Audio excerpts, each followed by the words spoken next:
I'm definitely going in the more sort of hipster route with this pick, which is the Bridgetown SPAC, which is Peter Thiel and Richard Lee's SPAC. They have two of them right now. There's Bridgetown and Bridgetown 2, and potentially a Bridgetown 3 coming down the pike. And the reason I'm excited about it is sort of two reasons, right? Like, one, the volume of SPACs targeting Asia is still like so much lower than SPAC targets in the US. I think it's something like 85% of SPACs are, US focused versus 5% in Asia. These are expressly focused on finding targets in Southeast Asia. So that's sort of the high level idea. That market is just, and as you guys know, because I've been like tweeting aggressively about it and writing pieces about Indonesia, and as you know, I've like been sort of going down this rabbit hole. But the region in general, like Southeast Asian nations, population of 649 million, nominal GDP of 3 trillion, and growing 5.4% per annum. But the internet population is like expected to, I think it's triple in the next, internet economy, let's say, is expected to triple over the next 6 years. Wow. Reaching 300 billion by 2025.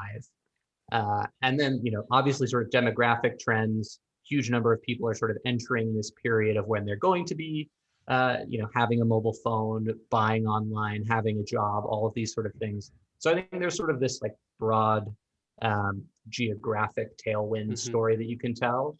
Plus, I was going to say, and the best way that you are deciding to play this sort of secular trend is to buy one single SPAC targeting a company there. Riddle me that. How are you picking that? Because I am not a better picker than Peter Thiel and Richard Lee.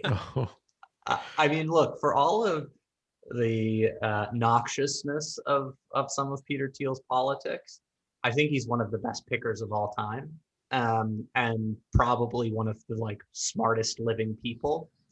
And I think combine him with the the expertise, but also the network of Richard Lee, who is Cushing Lee's son. They have like a bunch. Hong Kong billionaire. Made his money in telecom, right? Yeah, exactly. I think Richard Lee's money is also like building on that with Star TV, which was like a television network. But all to say, I think they're going to have incredible access and incredible pickers on this. And then the sort of final point I'll say. Wait, sorry.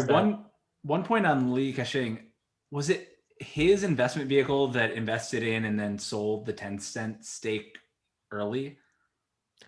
Packy, I don't know, but I suspect you might remind me. Somebody on this call should know this. It was some. I recognize the name. Let's look it up. And I feel like I recognize the name because I remember David telling me that it was.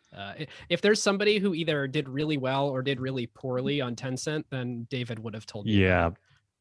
Yes, it is. You're right. Is. Oh, no. Nice call, Packy. Wow. So you're saying maybe that like you shouldn't outsource your decision making to Lee Ka-shing?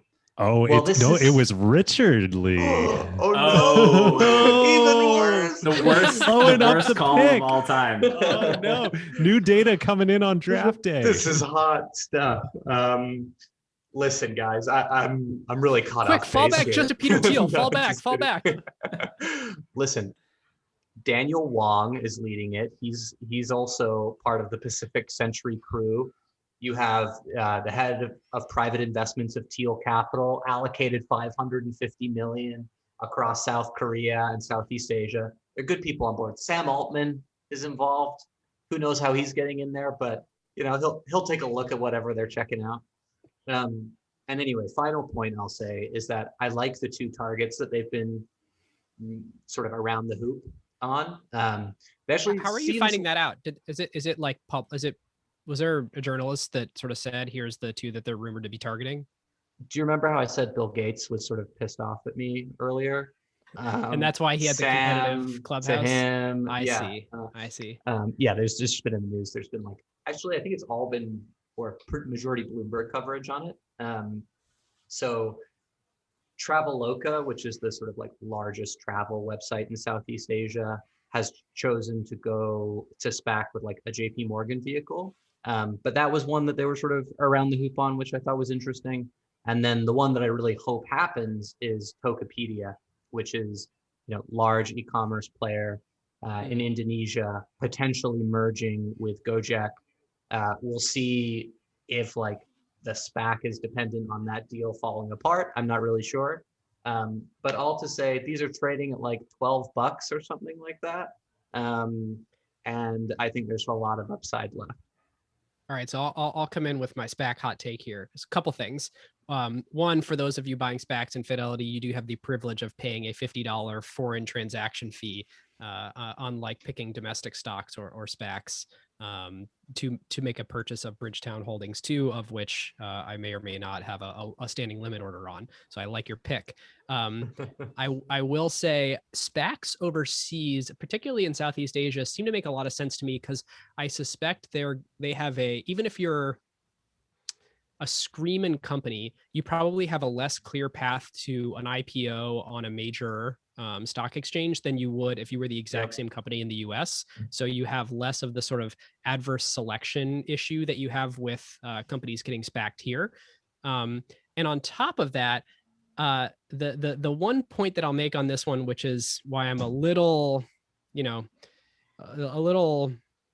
it makes me a little queasy to potentially buy the stock at $12, is any SPAC that is above 10.50 is meaningfully trading with sort of speculative value on top of the cash. So if you're buying at 12, 13, 14, and then people just like don't like the merger and a lot of people decide to redeem, then it can crash back down to $10. So you're sort of taking speculation risk in buying the stock. You're buying basically $1 for $1.20 because you feel like, well, this person's going to pick such a good company that I'm willing to take, that 20% risk above the principal cash in account, which you may be saying I'm like totally down to do, because I think they're going to find a great opportunity here. But buyer beware, that is definitely what's happening when you buy a SPAC above $10.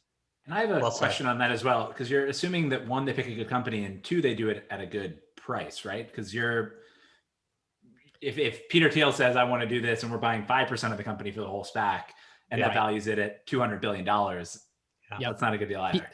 People could totally redeem because they don't like the price just as much as if they don't like the company. I mean, I've been holding on to Churchill for a couple weeks. Churchill, what? I sold CCV, CCIV, like what do you? CCIV. Yeah.